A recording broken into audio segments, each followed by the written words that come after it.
블랙헤드의 위험한 점은 우리 눈에 보이는 그 검은색이 다가 아니라는 거예요. 모공 안에 피지나 블랙헤드가 쌓여 있으면은 모공이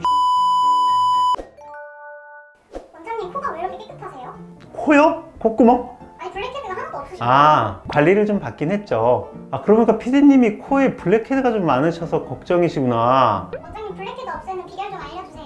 안녕하세요. 제일 이쁜 느낌을 추구하는 원장 이용석입니다. 블랙헤드는 피지가 모공 안에 쌓여서 공기와 접촉하면서 산화되어 검은색으로 변한 겁니다. 특히 얼굴에 피지 분비가 많은 코에 많이 생기는데요. 방치하면 얼굴이 지저분해 보이죠. 병원에 가고 샵에 아무 때나 가면 얼마나 좋겠습니까? 현실적으로 불가능할 때가 많잖아요.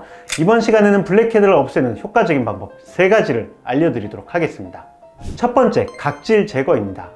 각질이 쌓이면 아무래도 모공이 막혀가지고 피지가 쌓이고 블랙헤드가 생길 수가 있습니다. 평소에 관리가 굉장히 중요하죠. 보통 산성 제품으로 사용을 하는데 기본적으로 아하가 약간 각질 제거를 좀 해줄 수가 있거든요. 그래서 좀 가벼운 아하 성분으로 각질 제거를 한 다음에 과가 포함된 토너를 화장솜에 적셔서 코 주변을 부드럽게 닦아주는 걸 추천드리고요. 피부가 민감하신 분들은 저농도 제품부터 시작하시는 것을 추천드립니다. 각질이 많으신 분이라고 한다면 물리적 각질 제거도 괜찮습니다. 부드러운 스크럽을 해주시는 게 좋은데요. 피부에 상처가 날 수가 있어요. 자신이 없다고 한다면 피부과에 가셔가지고 관리를 받으시는 걸 추천드리긴 합니다. 두 번째는 클렌징 오일입니다.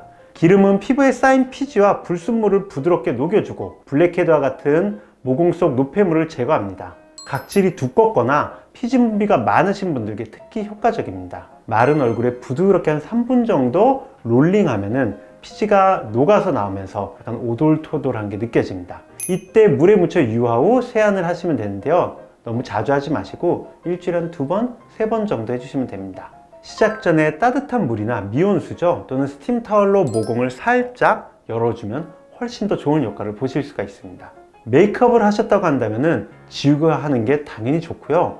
클렌징 오일 잔여물이 남으면 모공이 막힐 가능성이 높아지기 때문에 클렌징 폼으로 2차 세안을 하시는 걸 추천드립니다. 근데 또 이렇게 너무 세안을 자주 하다 보면 또 건조해질 수가 있겠죠. 그래서 얼굴 전체가 아니라 피지가 많은 코나 턱 국소 부위를 해주는 것도 하나의 방법이고요. 세안 후에는 보습 철저하게 해주시는 걸 추천드립니다. 자, 세 번째는 클레이 마스크입니다. 클레이 마스크는 피지를 흡착하는 방식으로 모공 속 노폐물을 제거합니다. 세안 후에 블랙헤드 있는 부위 위주로 도포하시고요. 한 10분, 15분 후에 깨끗하게 세안해 주시는 걸 추천드립니다. 많이 바를 경우 오히려 자극적일 가능성이 있으니까 얇고 고르게 펴 바르시는 게 좋습니다. 그리고 너무 바싹 말릴 경우에는 피부 수분이 다 빼앗기니까 적당히 말랐을 때 씻어주는 게 좋습니다. 사용 후에는 역시 피부가 건조해질 수 있기 때문에 보습 케어를 신경 많이 써주시는 게 좋으시고요. 건성 피부실 경우에는 좀 더 짧은 시간 사용하시는 걸 추천드립니다. 자, 이거는 제가 여러분들이 절대 하지 않으셨으면 하는 방법인데요. 많은 분들이 쉽게 사용하시는 게 코팩이긴 한데요. 접착력이 있는 패치를 코에 붙였다 떼어나는 방식인데 즉각적인 효과는 너무 좋죠. 이렇게 보면은 막 피지가 빠지는 게 막 시원하잖아요. 코팩을 하시는 분들이 생각보다 모공이 커진다. 맞는 말이긴 합니다. 자극이 강하고 모공을 확장시킬 수가 있어서 웬만하면은 안 쓰시는 걸 추천드립니다. 그리고 두 번째 금기사항 중 하나는 블랙헤드를 그냥 짜는 거예요. 내가 샤워 후에 피지가 좀 불거나 하면 손으로 쭉쭉 짜거나 압출기로 짜면은 최악의 방법이죠. 표피층에 손상이 가고 모공이 넓어질 가능성이 굉장히 커집니다. 나중에는 상처가 남거나 색소 침착까지 따라올 수도 있습니다. 떼내는 코팩 말고 피지 영화제 코팩도 많은데 그건 어때요? 기본적으로 떼내는 코팩보다는 덜 자극적일 거라고 생각을 합니다. 그래도 결국은 내가 짜내야 되기 때문에 피부에 손상이 있을 수 있어서 조심하시는 게 좋습니다. 모공이 넓어진다 하는데 진짜로 넓어지는 거예요? 물리적으로 빼내다 보면은 말라 있을 때는 주변 피부에 붙어 있기 때문에 피부가 무조건 같이 떨어질 가능성이 크고요. 안쪽에 피지가 좀 큰 애들이 나오다 보면은 모공을 넓히면서 나올 수도 있죠. 블랙헤드의 위험한 점은 우리 눈에 보이는 그 검은색이 다가 아니라는 거예요. 이 블랙헤드가 모공을 막아버리기 때문에 피지가 쌓이면서 안쪽에 모공을 계속 키워요. 젊었을 때는 그 늘어난 부분이 차오르는데요. 나이가 들면 점점 안 차오르기 시작하죠. 블랙헤드 관리를 계속하면 모공이 줄어들거든요. 모공 안에 피지나 블랙헤드가 쌓여 있으면 모공이 줄어들 수가 없어요. 그러니까 모공을 줄이고 싶다고 한다면 당연히 모공 안을 꽉 막고 있는 애들을 빼줘야지 줄어들 수 있는 여력이 생깁니다.